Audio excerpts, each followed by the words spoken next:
살아계시고 정말 살아계시고 우리와 함께 하시는데 왜 성도가 실패할까요? 왜 교회가 침체할까요? 고민이 있어요. 이유는 하나님을 살아계신 하나님으로 체험하지 못했기 때문입니다.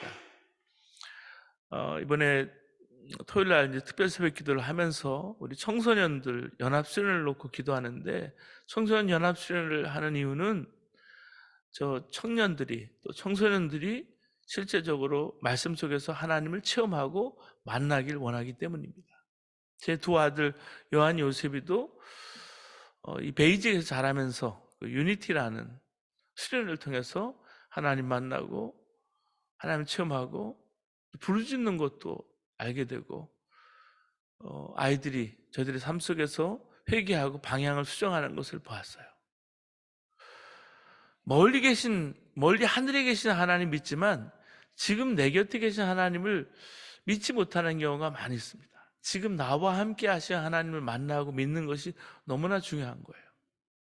야고보 사도는 사람들이 무엇을 얻으려고 왜 싸우냐고 다투냐고 질문합니다. 야고보 4장 1절 보면 너 중에 싸움이 어디로부터 다툼이 어디로부터 나느냐 그랬어요. 살아계신 하나님 만나지 못하면요, 이렇게 욕심만 앞서게 되는 것입니다. 주시는 분은 하나님이신데 하나님을 믿지 못하니까 기도하지 않는 거예요. 야고보 4장 2절에 너희는 욕심을 내어도 얻지 못하여 살인하여 시기하여도 능히 취하지 못함으로 다투고 싸우는도다. 너희가 얻지 못하면 구하지 아니하기 때문이요 그랬습니다. 기도하더라도 우리가 얻지 못하는 이유는 욕심 때문에 정욕으로 쓰려고 잘못 구하기 때문이라 그랬습니다. 구하여도 받지 못하면 정욕으로 쓰려고 잘못 구하기 때문이라. 가늠한 여인들아 세상과 벗되는 것이 하나님과 원수됨을 알지 못하느냐. 그런즉 누구든지 세상과 벗이 되고자 하는 자는 스스로 하나님과 원수되는 것이다. 이 역시 하나님을 만나지 못한 증거라는 말씀이에요. 그러니까 기도를 하지만 실제로 하나님 바라는 것이 아니라 자기 욕심만 바란다라는 그런 말씀이에요. 예수님은 직접 말씀이 육신이 되셔서 육체를 입으시고 사람이 되어 오셨지만 사람들과 함께 사셨고 사람을 위해서 십자가에 못 박혀 죽으셨습니다. 근데 그것이 2000년 전의 일이에요. 지금 우리와 2000년이라는 시간이 멀리 느껴집니다. 시간과 공간상. 복음은 그것으로 끝이 아닙니다. 주님은 성령으로 오셔서 이제는 시대와 지역과 공간을 초월해서 모든 이들 안에 임하셨어요. 이것이 십자가의 복음이고 진정한 복음이에요. 우리가 살아계신 하나님을 생생히 경험할 수 있다는 것, 그분의 음성을 듣고 그분의 사랑을 느끼고 그분의 거룩하심을 바라보는 그 모든 영광스러움을 우리가 경험할 수 있다는 것이 바로 실제적인 복음인 거예요. 우리가 승리의 삶을 살 수 있는 한 가지 비결은 하나님이 우리와 함께 하시는 하나님의 임재입니다. 그렇기 때문에 우리 안에 계신 성령을 알아야 돼요. 막연한 것이 아니라 확실한 증거를 알아야 됩니다. 성경 분명히 예수님 안에서 우리가 살아있다라는 것, 예수 안에서 우리가 죽었다라는 것, 예수 그리스도로 인해서 내가 내 정과 욕심을 십자가 못 박혀 죽고 내 안에 예수님이 살아계신 것을 스스로 알 수 있는 거예요. 생명으로 내 안에 계신 것을, 성령으로 내 안에 계신 것을. 팬데믹 때 온라인으로 예수님의 사람 제자훈련을 하고 또 올해 현장에서 우리 교인들과 예수님의 사람 제자훈련을 했는데 정말 감사하고 신앙생활 하면서 또 다른 행복을 느꼈습니다. 왜냐하면 실제적인 교제와 인격적인 은혜를 예수 안에서 함께 느꼈기 때문에 그래요.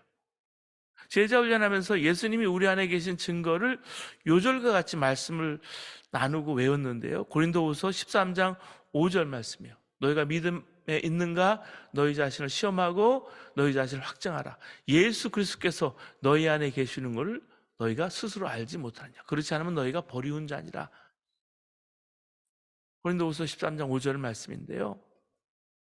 이 말씀을 나누면서 예수님이 내 안에 계신 증거는 예수를 내가 주님이라고 시인하는 것, 두 번째는 예수님을 아바 아버지라고 부르고 기도하는 것. 세 번째는 하나님의 은혜가 깨달아지는 것. 네 번째는 사랑의 마음이 일어나는 것. 그리고 내가 잘못했을 때 성령의 책망을 느끼는 것. 여섯 번째는 하나님의 일을 하고자 하는 소원이 생기는 것. 그러니까 성령님이 내 안에 내주하시는 그 은혜, 그 자체가 정말 은혜이고 놀라운 사건이라는 말씀을 우리가 나눴어요. 우리는 깨지기 쉬운 질그릇이지만 그 질그릇 안에 보배를 담았어요. 그 보배가 바로 예수님이에요. 그 힘이 큰 능력이 하나님께 있고 우리에게 있지 아니한다고 얘기해요. 그래서 우리가 기도한다 하더라도요, 내가 한 것이 아니고 내 안에 계신 주님이 하신 거예요. 여러분, 노다지라고 일컫는 것을 금맥이라 그러죠. 금맥도 반짝이는 금줄기가 아니라 금이 포함되어 있는 돌을 말합니다. 금광석이라 그러죠. 돋보기를 대고 아무리 들여다봐도 금가루조차 보이지 않을 정도의 돌이 금광석이에요. 예전엔 금광석 1톤에 13g의 금이 포함돼야 경제성으로 있는 것으로 판단됐지만 기술 개발로 인해서 이제는 1톤에 13g 정도가 아니라 1톤에 6g만 있어도 발굴하는 거, 채광하는 거예요. 0. 그러니까 0.0006%의 금만 있어도 캘만하다는 거죠. 생산성이 있다라는 거예요. 자, 보배이신 주님이 이 깨지기 쉬운 질그릇 같은 우리 안에 임하신 것은 이보다 더 놀라운 일이라는 말씀. 그래서 여러분, 내 안에 주님이 계셔도요, 이 놀라운 은혜를 귀하게 여기지 않으면 버려지는 거예요. 우리 안에 임하신 성령님의 마음은 오늘 어떠실까요? 너희는 하나님 우리 속에 거하게 하신 성령이 시기하기까지 사모하신다 하신 말씀을 헛된 줄로 생각하느냐. 오늘 5절 말씀인데 오늘 읽으신 말씀 중에 시기하기까지 사모한다는 말씀이 있어요. 시기하기까지 사모한다라는 것이 내 안에 계신 성령님의 마음이에요. 심정이에요. 우리가 얼마나 외면하고 살면 그렇게 표현했을까? 이게 남의 이야기가 아니고 우리 이야기예요. 우리가 정말 성령님의 존재를 믿는다면 주님의 음성을 들어야 합니다. 우리가 이 시간 주님의 음성을 들음과 동시에 우리 자녀들이 다음 세대 한 심령들이 주님의 음성을 듣게 되기를 기도해 주시기 바랍니다. 요한복음 14장 26절에 보혜사 곧 아버지께서 내 이름으로 보내실 성령 그가 너에게 모든 것을 가르치시고 내가 너에게 말한 모든 것을 생각나게 하시리라. 여기서 성령님의 음성이 이게 생각나는 것이구나 하는 것을 알 수 있어요. 여러분, 아침에 일어나서 밤에 잠들 때까지 심지어 꿈을 꿀 때까지 생각을 통해서 하나님이 우리에게 말씀했어요. 때로는 꿈을 통해서, 때로는 비전을 통해서, 때로는 생각을 통해서 우리에게 말씀하시는 거예요. 성령님이 내 안에 계신 거예요. 성령이 내 안에 계셔서 위선으로 나타나는 것이 아니에요. 바깥에 위선의 모습으로 나타나는 것이 아니에요. 위선이 아니고요. 이건 선택의 문제예요. 이 생각 저 생각을 주시는데 그것도 내가 오늘 선택해야 되는 거예요. 이게 성령님이 주신 생각인지 내가 분별해야 되는 거예요. 주님이 내 안에 계시는구나. 주님이 내 안에 계셔서 오늘도 말씀하시는구나. 그래서 누구를 만나기도 하고요. 전화를 하기도 하고요. 어떤 일을 결정하기도 하고요. 새벽에 기도하면서 생각나가게 하시는 것에 순종하기도 하는 거예요. 목사가 되고도 하나님께서 과연 나를 주의 종으로 부르셨을까? 내가 어릴 때 어머니가 서운하고 그래서 내가 신앙을 안 하려고 했는데 나중에 목사가 되는 길을 가면서 이게 팔자가 이렇게 되는 거구나. 팔자로 주님이 나를 부르셨을까? 여러분, 주의 부르시는 음성을 여러분은 들으셨는지요?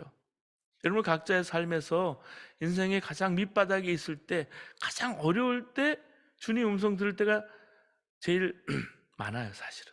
편하고 잘 될 때보다는 내가 인생에 가장 어렵고 밑바닥이고 힘들 때 주님의 음성을 들을 때가 많아요.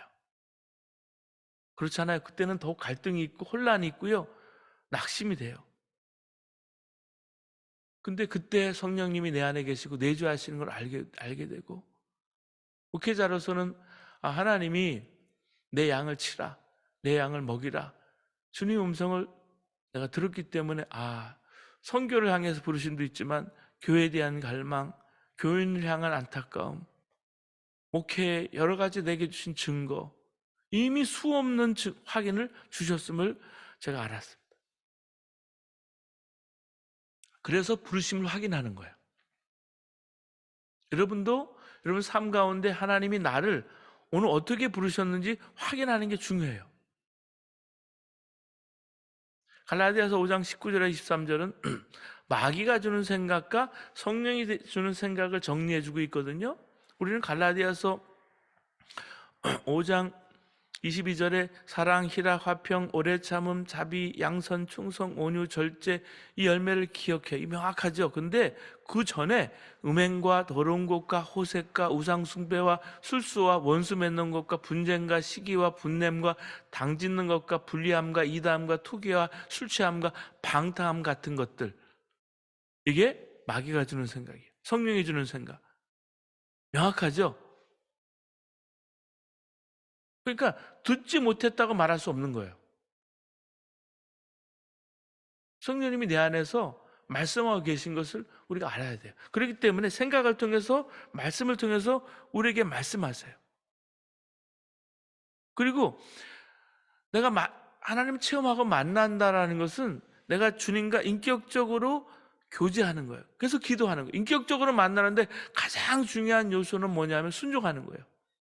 오늘 본문 6절 말씀에 그러나 더욱 큰 은혜를 주시나니 그러므로 일렀으되 하나님이 교만한 자를 물리치시고 겸손한 자에게 은혜를 주신다 하였느니라. 그런즉 너희는 하나님께 복종할지어다.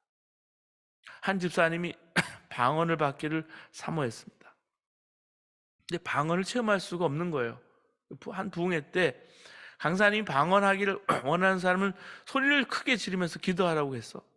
정말 이 집사님이 있는 대로 질렀대요, 소리를. 얼마나 질렀는지 2주 동안 목이 아파서 말도 못할 정도가 됐다. 근데 방언은 안 되더랍니다. 근데 성령 충만이란 성령님께 완전히 복종하는 것, 완전히 순종하는 것. 성령 충만에 대해서 성령님께 내가 surrender, 완전히 항복하는 것.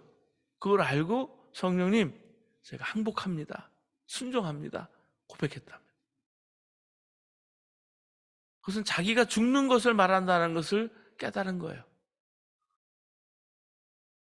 그러나 너무나 마음이 뜨거워서 그 길만이 살끓이고 그 길만이 복된 길인 걸 깨닫고 결단하고 기도하는데 저절로 방언이 나오더랍니다. 사랑하는 여러분, 우리가 죽기로 작정하고 성령님께 순종하면 반드시 성령님을 체험하게 돼 있어요. 저 중학교 2학년 때 성령님의 은혜를 체험했어요. 어제도 동해안 바닷가에 40만 명, 50만 명이 몰렸다고 하더라고요. 하루에 그렇게 몰렸는데, 동해안 바닷가에 가서 해수욕장이 수많은 데 있지만 주님을 만난 해수욕장들이 제가 생각이 나요. 화진표도 그렇고 동호리도 그렇고,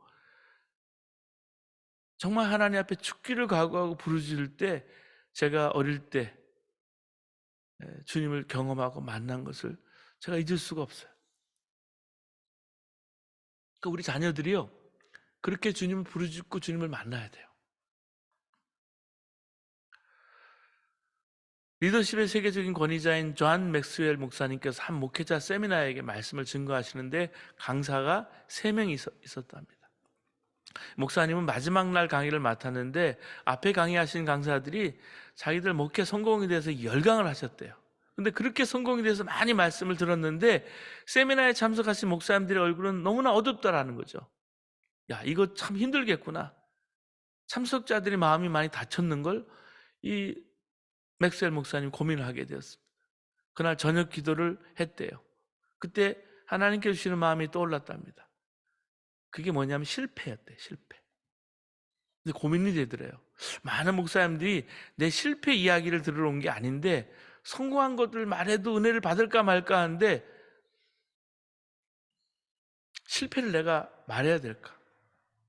성공을 말하고 싶은데 실패를 말하라고 하시는 하나님께 결국은 순종해서 다음날 목사님들 앞에 섰다고 해요. 오늘 저는 여러분에게 제가 저질렀던 실패에 대해서 말씀드리고자 합니다. 그리고 사역을 하면서 저질렀던 자질구레한 멍청한 일들을 증거하기 시작했습니다. 근데 얼마 지나지 않아 참석자들이 웃어서 죽으려고 하더래요. 웃음을 못 참고 옆 사람의 어깨를 치면서 난리가 나더랍니다. 근데 목사님들의 얼굴이 밝아지고 힘이 넘쳐나는 것 같더래요. 실수를 저지르면서도 하나님에게 사용받을 수 있다는 것을 참석자들이 깨닫기 시작한 거예요. 강의가 끝나자 참석자들은 강의 테이프를 사기 위해서 강단 뒤로 몰려갔답니다. 어느 목사님부터 편지를 받았대요. 자동차를 타고 가면서 테이프를 들었는데 제 강의를 들으면서 많은 격려를 받았습니다. 어찌나 좋든지 이 테이프를 7번이나 들었습니다. 그는 책에서 얘기하고 있어요. 사랑하는 여러분, 우리가 실패하고 절망하고 그런 것 가운데 하나님의 은혜가 있고요. 하나님이 우리에게 말씀하시는 잘 안 된다고 포기하지 말고 주님의 음성을 듣고 순종하는 훈련을 하는 게 그렇게 중요해요. 8절 말씀에 하나님을 가까이 하라 그리하면 너희를 가까이 하시리라. 죄인들아 손을 깨끗이 하라. 두 마음을 품은 자들아 마음을 성결하게 하라. 슬퍼하며 애통하며 울지어다. 10절에 주 앞에서 낮추라 그리하면 주께서 너희를 높이시리라. 사랑하는 여러분 명심해야 합니다. 하나님을 가까이 하라 그리하면 너희를 가까이 하시리라. 우리가 인격적으로 주님 만나게 될 때 우리는 주님 앞에 나를 겸손히 낮출 수밖에 없어요. 그리하면 주님이 우리를 높여주신다 그랬어요. 여러분 영적으로 답답하고 인생의 방향을 알지 못한 채 두렵고 염려하고 꼬꾸라지는 삶을 여러분 계속 살 것인가? 무슨 일이 있어도 우리가 놓치지 말아야 될 예수님, 여러분 이 아침에 이 새벽에 놓치지 말고 주님을 만나시기 바랍니다. 하나님을 만나고 인격적으로 주님의 음성을 듣는 게 그렇게 중요해요. C.S. 루이스는 이런 말을 했어요. 평화로울 때는 하나님께 속상이지만 위기에는 큰 소리로 말씀하신다.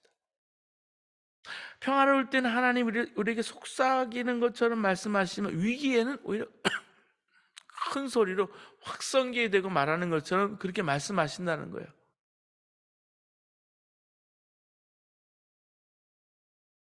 여러분 그래서 고통 중에 있을 때 하나님이 큰 소리로 응답하실 때가 있어요.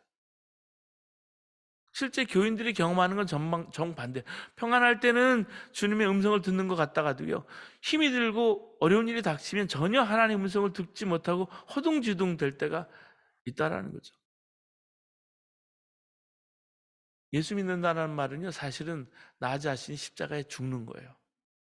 내가 안 죽으면 어려운 일을 겪으면 나는 더 큰 어려움에 빠집니다. 마귀가 내 주변 상황으로 내 마음을 더 격동시키기 때문에. 그래서 주님의 음성이 더 들리지 않아요. 그래서 하나님의 음성을 우리가 듣는 게 너무나 중요한데, 여러분 엘리 아시죠? 엘리 제사장으로부터 가르침을 받아서 비로소 이제 듣게 된 우리 사무엘 이야기인데, 우리 연합수련에서도 우리 자녀들이 하나님의 음성을 듣고 인격적으로 주님을 만날 수 있도록 기도해 주시기 바랍니다. 이 사무엘 되게 된 결정적인 계기는 그가 하나님의 음성을 듣게 된 거예요. 사무엘이 어려서 성전에서 자랐습니다. 12살쯤 됐을 때 어느 날 밤에 성전 안에 잤는데 사무엘아 사무엘아 하나님 부르셨어요. 사무엘이 엘리 제사장이 날 부르나 보다 하고 엘리 제사장에게 달려가잖아요. 근데 아니었습니다. 그렇게 3번을 했어요. 그때 엘리 제사장이 하나님이 사무엘을 부르시나 보다 생각했어요. 그걸 깨달은 거죠. 엘리 제사장은 사무엘에게 이제는 다시 부르는 소리가 만약에 있거든 그 자리에서 무릎 꿇고 여호와여 말씀하옵소서 주의 종이 듣겠나이다 지시했어요. 저 따라했어요. 여호와여 말씀하옵소서 주의 종이 듣겠나이다. 네, 바로 이런 자세로 하나님께 나가는 자녀들 되기를 여러분 기도해 주세요. 사무엘이 이렇게 하나님의 음성을 듣게 됐어요. 그가 이렇게 하나님의 음성을 듣게 됐을 때 당신은 영적으로 하나님 말씀 희귀해서 이상이 보이지 않는 때라고 그때 얘기했어요. 근데 비로소 그때 하나님 말씀 역사가 일어나기 시작했다는 거죠. 여러분, 하나님의 음성을 들을 수 없는 것은 하나님의 음성을 들을 수 있다고 믿지 않기 때문이에요. 사무엘이 하나님의 음성을 들었지만 하나님의 음성을 들을 수 있다는 사실을 알지 못했을 때 하나님의 음성을 깨닫지 못했잖아요. 성도들 중에 사무엘이 하나님의 음성을 들었다는 사실에 대해서 의심하는 이는 없어요. 그러나 사무엘이 하나님의 음성을 들었듯이 자신도 하나님의 음성을 들을 수 있다고 믿지 않는 거예요. 그래서 하나님의 음성을 듣고도 하나님의 음성으로 분별하지 못한다라는 거죠. 하나님의 음성을 분별할 수 있어야 돼요. 들을 수 있어야 돼요. 믿을 수 있어야 돼요. 하나님의 음성을 듣는 것도 훈련이에요. 하나님의 음성을 듣는 훈련을 이번에도 자녀들이 받는 거예요. 여러분, 청소년 연합순회를 가서 이 세들이 함께 모여서 찬양하고 하나님의 말씀을 듣고 하나님의 음성을 듣는 거예요. 다녀오면은 항상 자녀들이 얘기해요. 어디서 은혜를 받았는지, 어느 강사에게 은혜를 받았는지, 어떤 간증이나 이야기 때문에 은혜를 받았는지 저가 깨닫는 거예요. 훈련을 받는 거예요. 사무엘이 하나님의 음성을 들었을 때 처음에는 알아듣지 못했습니다. 그러다가 엘리 제사장으로부터 하나님의 음성을 듣는 일에 대해서 가르침을 받았어요. 이처럼 우리도 하나님의 음성을 듣는 법을 배워야 합니다. 전도 설교가로 유명한 레리 모이어 목사님께서 처음 성경을 통해서 하나님의 뜻을 찾고자 할 때 방법을 몰라서 무조건 성경책을 펼쳐서 읽었다 그러잖아요. 한 번은 창세기 20장 7절 읽고 깜짝 놀랐다고 그러잖아요. 너와 내게 속한 자가 정령 죽을 줄 알지어다. 이 말씀을 들은 거예요. 너무 두려운 나머지 간절히 하나님의 뜻이 정말 뭔지 가르쳐달라고 기도한 후에 다시 성경을 폈더니 이건 웬걸? 에스겔 18장 21절이에요. 정령 살고 죽지 아니할 것이라. 그래서 무릎 꿇고 하나님 뜻을 바꿔주시니 감사합니다 기도했답니다. 이건 우스갯소리지만은 목회자들 중에도 그런 경우보다 많아요. 이거 신년에 하나님 말씀 딱 피고서 이게 올해 주시는 내 말씀이구나 하고 탁 폈는데 가룟 유다가 그 죽는 말씀 있죠. 가서 즉시 행하라. 이런 말씀. 여러분이 분별력이 필요한 거예요. 하나님의 음성을 들을 수 있다는 믿음이 있다고 처음부터 온전히 하나님의 음성을 듣는 게 아니에요. 어떤 성도는 하나님의 분명한 음성을 직접 듣기 전에는 저는 아무것도 하지 않겠습니다 하면서 어떤 권면도 받지 않는 분이 계세요. 이런 경우에는 하나님의 음성을 듣겠다는 마음은 좋지만 하나님의 음성을 분별하는 훈련이 없기 때문에 그 사람은 아무것도 할 수 없는 처지에 빠지게 돼요. 목사님, 저는 하나님 음성을 한 번만이라도 좀 들어봤으면 좋겠습니다. 소원이 없겠습니다. 문제는 듣지 못하는 게 아니라 듣는 훈련이 안 된 거예요. 하나님 음성을 듣는 것도요, 훈련을 받아야 돼요. 왜 예수전도단이 하와이 코나의 빅 아일랜드에서 DTS를 하면서 또 성경학교를 하면서 그 제일 중요한 것이 하나님의 음성을 듣는 법이에요. 왜 그 바닷가에서 그 파도 소리 가운데서 많은 것들이 있지만 거기서 하나님의 음성을 들으려고 그 바닷가까지 가서 전 세계 사람들이 그렇게 모여서 열방대학에 모여서 훈련을 받을까? 하나님의 음성을 듣는 법을 훈련하는 거예요. 하나님의 음성을 듣는 데 있어 명심할 것은 처음에는 영적으로 성숙한 성도들의 분별과 도움을 받으라는 거예요. 그래서 꾸준히 하나님의 음성을 듣고자 하는 마음으로 말씀 묵상 훈련도 받고요. 영적인 분별 훈련도 받고 실제 생활에서 내가 하나님 나와 함께 하시는 거, 그런 게 그 실험 등에 힘쓰면 얼마 지나지 않아서 하나님이 이것은 하나님이 기뻐하시는구나. 이거는 하나님이 지금 근심하시는구나. 하나님의 뜻이 순간순간 명확하게 깨달아지는 거예요. 하나님의 뜻이 깨달아지는 순간 하나님 음성을 듣는 순간이 되는 거예요. 여러분, 제가 안경이 있지만 요즘은 거만이에 가서 안경을 맞추지 않아도 한국 가면요, 그냥 안경점에 딱 가면 남대문이든 어디 가면 너무 기계가 좋아요. 근데 수많은 렌즈들을 이렇게 예전엔 다 손으로 했지만 바꿔가면서 눈이 어떤 게 더 명확하게 보이는지 내가 보기 시작하죠. 그렇게 분별력을 받는 거예요. 보는 것도 듣는 것도. 우리가 하나님의 음성을 분명히 분별하지 못하는 가장 큰 이유 중에 하나는 세상을 향한 귀, 마귀를 향한 귀가 너무나 예민하게 열렸기 때문에. 우리가 계속해서 유혹, 분노, 질투, 죄 짓는 일, 게으름, 이게 충동을 받습니다. 하와에게 마귀가 찾아갔을 때 하와는 하나님의 음성보다는 마귀의 음성을 더 크게 들었잖아요. 마귀는 포기하게 하고 넘어지게 합니다. 지치게 하고 다운되게 합니다. 자녀들 말을 들어보세요. 자녀들이 요즘요, 우리가 알지 못하는 스트레스를 받고요, 다운돼 있고요, 디프레션에 빠지고요, 공황장애에 빠진 걸 봐요. 우리도 마찬가지예요. 마귀가 이걸 못하게 해요. 마귀의 권세가 죽음이에요. 죽음 앞에서는 누구나 절망입니다. 유명한 심장 전문의의 글을 읽었습니다. 메멧 오즈라는 외과 의사이신데 미 컬럼비아대 의대 교수이고 2005년도에 빌 클린턴 전 대통령이 심장 수술을 집도했었고요. 오프라 윈프리 쇼에서 건강 코너를 맡았었고요. TV 닥터 오즈 쇼를 진행하고 있고요. 국내에서도 소개된 그 베스트셀러, 국내외 베스트셀러로 소개된 내 몸 사용 설명서 저자이기도 한 유명한 분이에요. 그는 불시 수술을 받아서 수도승처럼 살았답니다. 흰쌀빵, 설탕과 담배는 입에도 안 대고 술은 이틀에 딱 한 잔만 했답니다. 그가 나이 50이 돼서 이제 반세기나 세상살이를 한 기념으로 건강진단을 받아봤답니다. 근데 자신의 건강만큼은 자신했던 그가 검사를 담당했던 친구 의사로부터 의심스러운 팔립이 보인다, 용종이 보인다라는 진단 결과를 듣고서 교만이 꺾어졌다.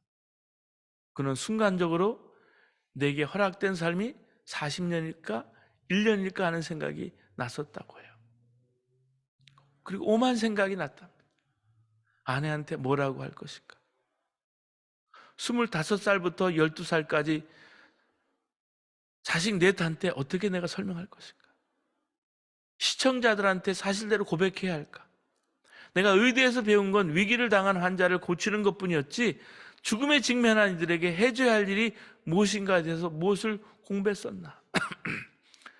비로소 자신의 환자들이 그동안 느꼈을 공포와 분노를 알게 됐다고, 자신이 너무나 교만했다고 고백을 했습니다. 지난번 최혁순 집사님이 여기서 영어로 다음 세대 자녀들에게 고백을 했어요. 본인이 내까지만 외과와 같이 겸해서 수술하고 하면서 본인이 암이 발견되고 하면서 하나님 앞에, 가족 앞에, 자녀들 앞에 서게 된 거예요. 여러분, 사람들은요, 죽는 것이 두려워서 마귀의 종로를 타고 살잖아요. 죽을래? 너 죽을래? 그럼 꼼짝 못해요. 여러분, 우리에게 누구나 죽음이 와요. 죽음이 오지만 예수님을 영접한 우리에게 죽음을 이기는 능력이 있어요. 죽음이 오히려 축복의 시간이 되는 거예요. 우리에게 부활의 능력이 있다는 말은 안 죽는다는 말이 아니잖아요. 죽음도 우리를 꺾지 못한다는 말이에요. 요새 중꺾마라고 젊은이들이 말하더라고요. 중꺾마가 뭔가 했더니 하도 이제 이걸 줄여서 하는 말이라 보니까 중요한 것은 꺾이지 않는 마음, 그게 중꺾마라 그러더라고요. 근데 죽음도 우리를 꺾을 수 없는 것은 부활이에요. 십자가의 능력이 우리에게 있기 때문에 그렇습니다. 스데반이, 여러분, 스데반 집사가 돌에 맞아 죽었잖아요. 근데 죽는 순간 숨을 거두는 순간까지 하나님 감사하며 자기에게 돌 던지는 자들에게 기도해서 그 자들을 위해 기도했어요. 왜? 부활의 주님을 봤기 때문에. 그 죽음의 순간에 부활의 능력을 본 거예요. 여러분, 주님의 음성을 못 듣는 것이 아니에요. 마음을 정하지 못하고 살았기 때문에요. 여러분, 이번에 우리 자녀들이 하나님의 음성을 듣는 것과 더불어서 마음을 정하고 살기를 원합니다. 중요한 게 정말 마음이에요. 그런즉 너희는 하나님께 복종할지어다. 마귀를 대적하라. 그리하면 너희를 피하시리라. 하나님을 가까이 하라. 그리하면 너희를 가까이 하시리라. 죄인들아, 손을 깨끗이 하라. 두 마음을 품은 자들아, 마음을 성결하게 하라. 너희 안에 이 마음을 품으라. 곧 그리스도 예수의 마음이니 내가 유오디아와 순두개에게 권하노니 주 안에 같은 마음을 품으라. 사랑하는 여러분, 주님의 음성을 듣는 것보다 더 중요한 것은 주님께 순종하는 마음임을 명심해야 합니다. 여러분, 그렇기 때문에 내가 마음을 정하고 내 삶의 방향을 정했을 때 주님의 뜻이 무엇인지 알아요. 우리 자녀들이 그렇잖아요. 나를 왜 부르셨는지, 내가 누구인지. 내 삶의 방향을 정해야 자녀들이 방황하지 않고 실패도요 다시 일어나고요. 여러분, 이 시간 함께 주님의 뜻이 무엇인지 함께 기도하시기를 바랍니다. 기도하시면서 오늘 말씀 주신 말씀 붙잡고